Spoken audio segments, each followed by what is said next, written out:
Okay, it's Beez. I'm back.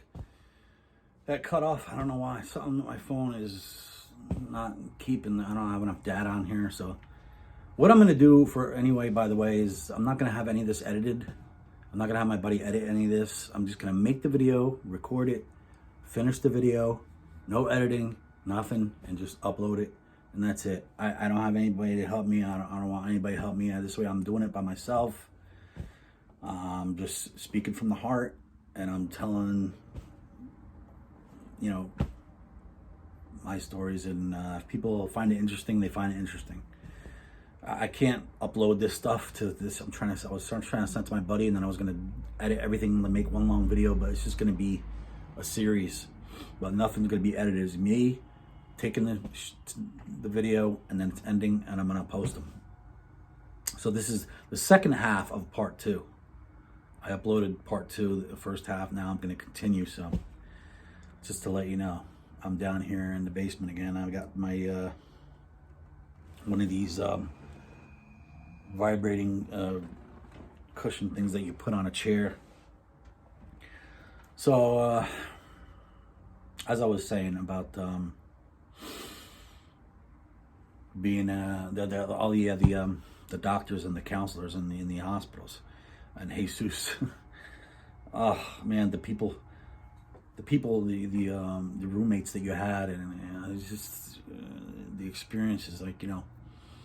Like I said, if you're in a situation where you have no choice but to go to a psych ward, you're better off going, even though it ain't going to be good, and it may give you some other trauma. I don't know how they are now, but when you're in that state of mind where you want to end your life, there is nothing else you're thinking about. Could be anybody. You could have kids. Like me, I had my sister's kids. My brother has kids, but when you come to that state of mind, you snap. You're not thinking about any of that. So if you know somebody, a friend of yours, or somebody in your family that took their life, just know that it wasn't your fault. It's not that they didn't care about the kids or their kids. It's not like they didn't care about anybody. They had no clue of any other way to escape what they were in. So that's why they did it. Because there's no way out. They're suffering. They're suffering so much inside that, that something takes over and you just want to end it. It's so painful and such a deep place of darkness that you're in. You're in an abyss of darkness. You see no way out. So when you hear about somebody taking their life, even if it's an adult who has kids or has nephews, nieces, and a lot of people who like them and all that, it don't matter. When you come to that decision and you feel like you're in that place, there's nothing anybody can do, unless the ambulance gets there fast enough, or somebody happens to call and say, hey, this guy's gonna take his life. If there's no signs, if the guy doesn't, has no one around, or he's by himself or something, or she, whatever, that person just decides to take their life in that moment, and they don't really think. They're not thinking about their kids, their this, or people that care about them, or the consequences of what the people around them are gonna have to go through, because in their mind, they can't. There's no way out. They're suffering so much. So that's it. It's like a snap. So like I said, when I was in that hospital in Patterson, I was in there twice, and that was that guy Jesus, yeah. But like I said, the counselors that come around, they talk to you for like 2 minutes, and they just kind of look at you, and and then you would have like meetings that they would set up throughout the week, like you can go at some time, if you even gave you a schedule, and everybody would go and sit there and listen to the person. But some of these people were so unqualified. They were like just telling you like, oh well, your problems are all just made up, or your issues are, like, as if depression doesn't exist. Like, just snap yourself out of it. Just snap yourself out of it. You won't even need medication. Just snap yourself out of it. How do you, it's like somebody who has a heart condition, or like I said, diabetes or whatever. You can't snap yourself out of it. You got to take medication for it and get better.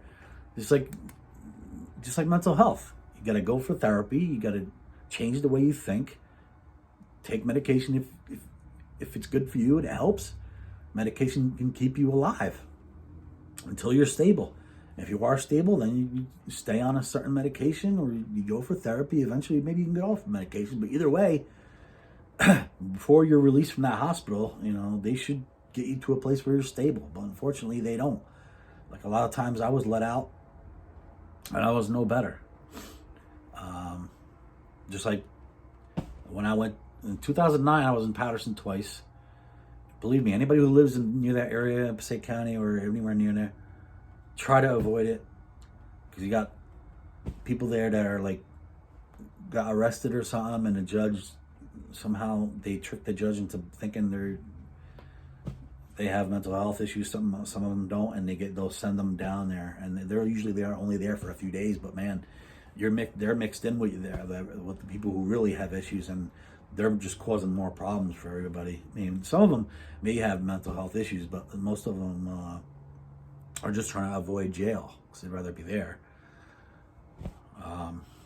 But anyway, Ramapo Ridge was that was it. I really thought that was it. I was never gonna get out. Everything was over. Everything. No, my girlfriend's never gonna take me back. No one's gonna ever want to. I don't have no future. Everything's total darkness. Total darkness. You see no future, no light, no nothing.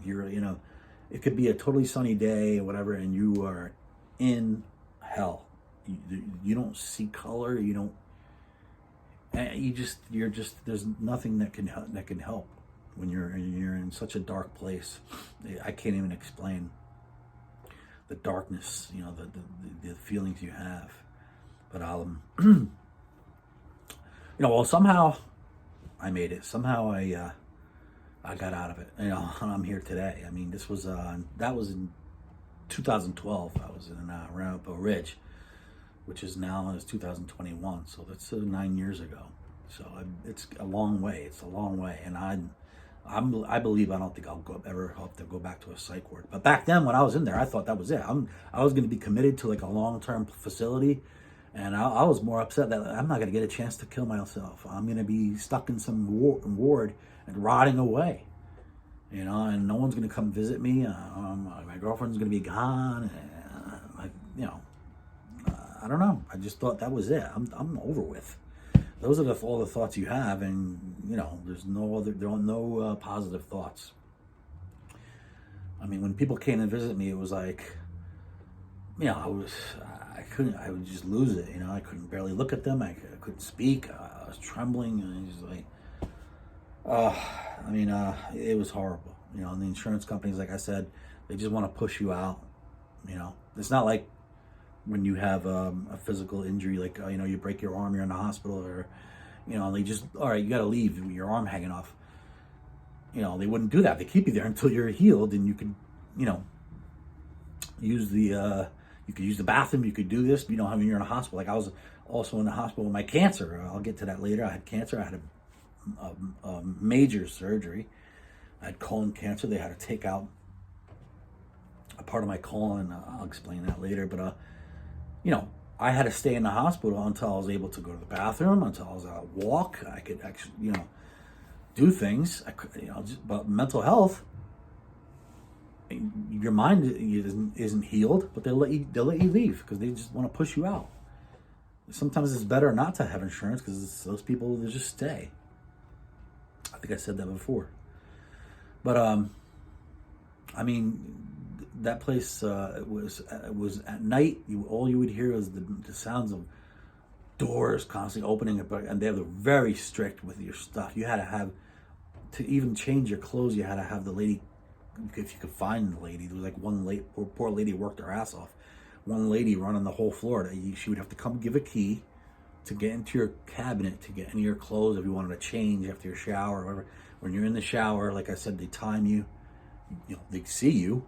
You have the one lady who's the aide, and then you have the assistant, two of them, watching you. You gotta take a shower.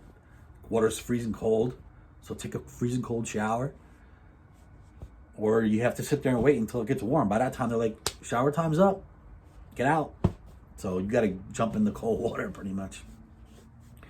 But there was one guy there that sticks out in my mind that had like schizophrenia and really bad manic episodes, and he was on a manic high. I mean, he was crazy.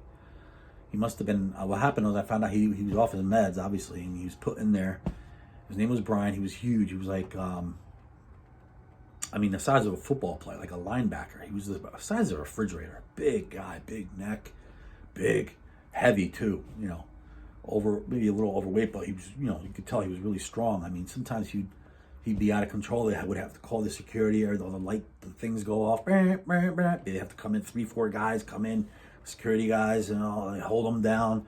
The nurse comes over, jabs him with a needle. You know, sometimes they would have to jab him again. This guy was, it was like trying to take down an elephant. I mean, and then they would have to strap him to in this one room they had for people who, were out of control. They strap you down, and finally he'd go to sleep, and you're like walking. All I would do was walk up and down the hallway, because I was just like, that was all I could do. It's only one hallway with there and back. I would walk up and down all day long, just walk up and down, because it would just keep my mind from, instead of laying in bed. And, he would be walking by, and he would have like 2 CEOs with him.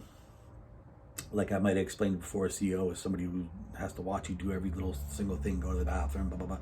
He would have 2 people with him all the time, usually. Or else he would smash his head into a wall here, or whatever. He did that. He would have like marks on his head.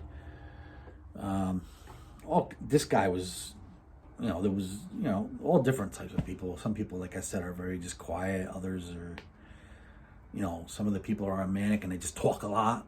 But then you had this guy who would just like physically like take off, running, whatever, screaming.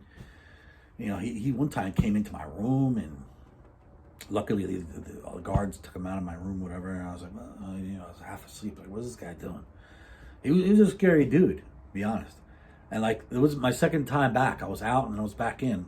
It was like the 3rd or 4th day. And he was still there. He must have been there for like a week and a half. And I saw him walking down the hallway, and he was by himself. And I'm like, holy shit, this dude's by himself. That's weird. Usually there's a couple guys watching him. Comes around the corner into like the day room. There's like a room where you're allowed during the day to go in there. They had a little TV that barely worked, but you could sit in there. And I sometimes I would sit in there just to try to get like some quiet whenever. And there'd be some other old people there, and you're just sitting there. And he came in, he walked right over my shoulder this way, and he put his hand on my shoulder like this. He just tapped my shoulder like once or twice, and he goes, "You're gonna be okay, man." Just like that. I was like in shock. This guy's totally calm, totally like just back to normal. Just like somebody would see, just a normal guy. He got back on his meds. It must have took like a week or something to start working. He was totally fine. Yeah, he walked. He never said a word. He was out of his mind the whole week. I mean, like, he could barely sit and eat lunch. He used to take his lunch and throw it. He was nuts.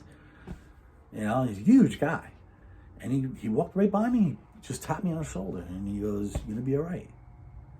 Yeah, I wasn't all right. I was shot out of my mind, but I was kind of like, wow. Well, maybe I will. I don't know, but he was right. He was right. Well, he must have sensed, he knows people with depression. He must have knew I was depressed, and felt like doing a nice gesture to me, That was one of the rare good times there, Those, some moments that were okay, But when they let me out of there, and they sent me to, like the insurance was like, either he's got to go home or he's got to go to Englewood and get these treatments. They're like, probably got to be better than here. Nope. Englewood, 4 East in Englewood, the psych ward, worst place you could ever be. Probably worse than Patterson. Dirty, moldy, air conditioners blowing mold, like nasty cockroaches in the kitchen. They had a kitchen that everybody could share for some reason. So if anybody wanted to keep their, like, somebody, a visitor came and brought you juice, you put it in the refrigerator. Obviously, the other people that stayed there are just going to drink from it or might spike it or something. So I'm like, I'm not eating anything out of there or bringing my own shit in there. This thing, I got to reset it. I hope this thing don't cut out, by the way. So this place was terrible. So somehow, I don't know, I talked to my mother and my girlfriend or something, and they're like, we're at the point where we didn't know what to do. Even though it's supposed to be like a last resort, electric shock treatments, like after weeks and weeks and months of trying different medications, if you really are not helping, then you do the electric shock treatments, ECTs. For me, it was just like 2-3 weeks. And they're like, you got to do this. And I'm like, huh? I signed the paper. I don't know. I'm in no state of mind to make up my mind. So I'm like, all right, I'll do it. Every two days, they're bringing you down, giving you electric shock treatments. The only thing I enjoyed, the only thing I looked forward to was that little bit of propofol that would give you to make you go under for like 20 minutes. Yeah, that was like what I looked forward to. And then I go back up to the room for like 2 days of hell. And then, all right, I go down there. Oh, I'm going to get that propofol just so I could feel nothing just for those 3-4 seconds. But in my opinion, I don't know about anybody else. Maybe it could help you. I don't know. I don't suggest ECT to anyone. The old people that were in there, I would see them go down there and get it, come back. They're like zombied out. I mean, they put you under. You gotta bite something. They watch your foot to make sure they induce a short convulsion, a mini seizure. Something on the screen. And supposedly, I thought, hey, maybe it'll jolt something out, and maybe it'll jolt me back to myself. No, then they say you're supposed to do a minimum of like 15 of them or something. I think I refused after like, I had to get out of there. I was just, that place was terrible, people that were supposed to help you. There was the guy next to me. The worst was the old people. You'd have to lay in bed, and the old people had like a little thing to call because they had also physical things like oxygen, and they had these little things hooked up to their hospital beds, hospital beds from like probably the 60s, 70s, old hospital beds. I mean, you don't expect it to be like the Marriott, but man, I mean, it's the most disgusting place. Smelled so bad, the worst. Probably wasn't updated since it was built. Anyway, the old people will call, and all night they would call for help. Help, nurse, help. Man, this guy, the one man next to me, John, would call for help all night long, all night, and I would have to listen. I'm not allowed to go in the rooms or nothing. I just yell over, John, go to sleep, John. Hours and hours and hours. And finally, one of the staff girls would come down, give him some medication to keep him quiet. That's to hook up the wires. And then she would just be back on her phone. It was terrible. Those old people listening to, and then another woman all night, nurse, come help me, all night long. That bothered me more than anything. That gave me like trauma. I mean, like I said, I've seen, arrived on scenes when I did that work for taking videos and seen dead people. I've seen this and that, a lot of crazy stuff. Nothing bothered me more than listening to them old people moan for help. And then, like during the day when they had their family come visit them, like the one guy, John, he had his 2 sons would come visit him. All the nurses would be there, all the aides would be all around him. Oh, John, you're doing great. As soon as the visitors, the sons would leave, they would just leave him alone, and he would start pulling his wires out and hurting himself and moan. They would just leave him. I mean, it was just mental health. That was just really rough. I mean, those old people. If I could ever know what happened, or I wish I wanted to try to catch those sons in the hallway and tell them, hey, when you guys are here, all the nurses come around. When you guys ain't here, they leave him all night. They don't pay attention to him and all. But I couldn't. I didn't get a chance to do that. I wish I did. If I could have caught them, But They watch, that's the thing. Like they won't pay attention to when people are suffering, but if you go to talk to anybody or try to report anything, they think you're nuts. But that place was crazy. The doctor, I would be in bed and then I'd finally get to sleep maybe like 6, 7 in the morning. And he would come into the room at like 6 in the morning. I'd be sleeping.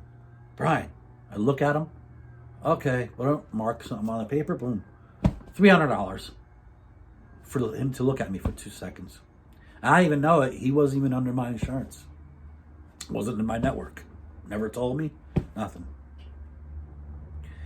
Some days, he didn't even come see me, and he would just say that I guess he would just see me in the hallway, and that counted as a visit, like I said before. It's crazy, No really one-on-one help. No one, it's just like you're not even human. I know obviously you're in there because they're keeping you from hurting yourself, but at the same time, there's no, they don't get to the root of your problems or anything, but you basically, like I said, you got to train yourself. You have to, that's what I did at home after I was out of all these hospitals and I was seeing a therapist. I came up with my own idea to do my own cognitive therapy. I bought my own books, read the books, learned some just basic cognitive therapy, write down on a paper, what would you do in this situation? How would you react to this? Why do you, and then answer it, write your own answer. And I would just write like pages and pages of that. And I did my own cognitive therapy. And it was a way of training my brain to think differently. Just like I said before. I'm not sure if I said that on the first. Just like when you train like a dog or you train somebody in sports, or something, you got to practice the same thing over and over. It's just like your mind. You got to train your mind to think a different way. That is how you're going to beat your depression, your whatever it is. I'm not saying anybody can just go out and do it. It ain't easy.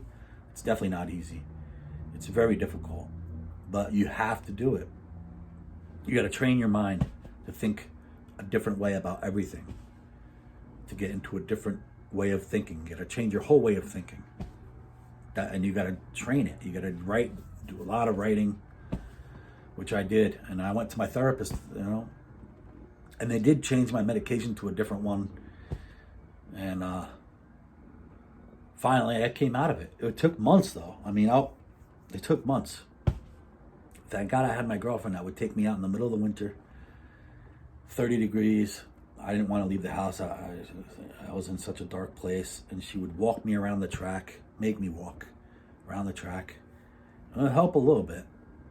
And every few weeks I'll get a tiny bit better. And then when I did that cognitive therapy, and then all of a sudden I remember the moment, we're in the car, I couldn't even drive. I couldn't go back to work. I couldn't even drive my car anywhere. I was so messed up. She was driving. I was going past the park on my way to our house, Gothenburg Park.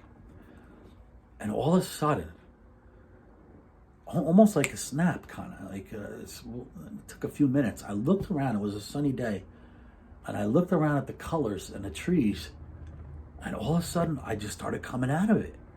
It was like I just came out of a deep abyss of darkness, and I started rising up slowly. On that ride home, on that day, I think it was spring was just coming, and all of a sudden, the colors of the trees, the sounds, the smells, everything, my senses were back. I could feel my whole body kind of just start like functioning again. It was the craziest thing. If anybody ever beat a long depression, and I came out of it, I cycled out. I couldn't listen to music, could not watch TV. Yeah, I had to sit day and night and do nothing, just laying in bed. Besides doing the cognitive therapy, and I got home that day, I think it was that day or the next day, I turned music on, no matter anything. 80s music, old songs from when I was a kid, like 80s music and stuff. I turned it on. Oh my God, it was unbelievable. I was turning what's his name? Andrea Bocelli, the opera singer. Unbelievable. This is amazing. Music sounded like it never sounded before. Everything just came back. And when it all comes back like a rush like that, it's like the most amazing feeling. It's the most amazing feeling, you know. But to be honest, I did lose a lot of people. A lot of people, you know, with the stigma, they just think like, all right, this guy was in a psychiatric ward, or, you know, he's crazy. You know, oh wait, I heard Brian lost it. Like, hey, I could just hear, like, you know, what people might be saying, because a lot of people didn't reach out to me anymore.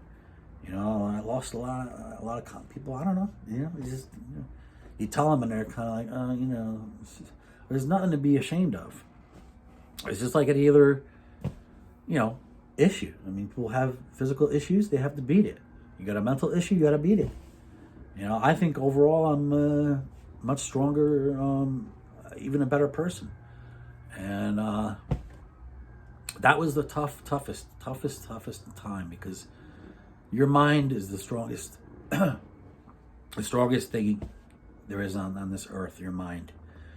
And, you know, when you don't have control of it, it is scary. You know, but it also felt really good to finally get my mind back. So yeah, that was some time ago, and I basically, for the most part, have been mostly stable since 2012. Maybe down the line I'll tell some more stories about the hospital or something. But hospitals, I had 1, 2, 3, 4, 5 different stays. But like I said, 2009, and then not again until 2012. But I think this is gonna be closing out the mental health stuff. I mean, for the most part. And then maybe the next segment, I'm gonna go into the cancer and quitting drinking, because these were life-changing experiences and big decisions that I had to make. So that'll be on the next segment. Again, this is Beez. My name is Brian. And keep watching along. It's going to get more interesting. And I'm also after I talk about the cancer and quitting drinking, which is a whole nother thing, then I'll go into my surgery that I'm going to be having. It's going to be my 5th surgery. So keep tuning in.